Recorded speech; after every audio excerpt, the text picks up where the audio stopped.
पकड़ के মানে पूछना है जीत का पता जी। আমরা আজকে আন্নি ওখানে বিক্রি করি।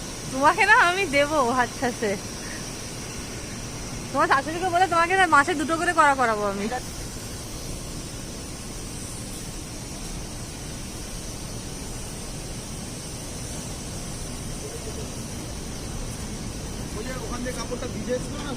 সেরকম শ্বশুর হতে চাওয়া হতে পারো। আচ্ছা এটা আমাকে বলছিল প্রিন্টের ব্যাপারটা।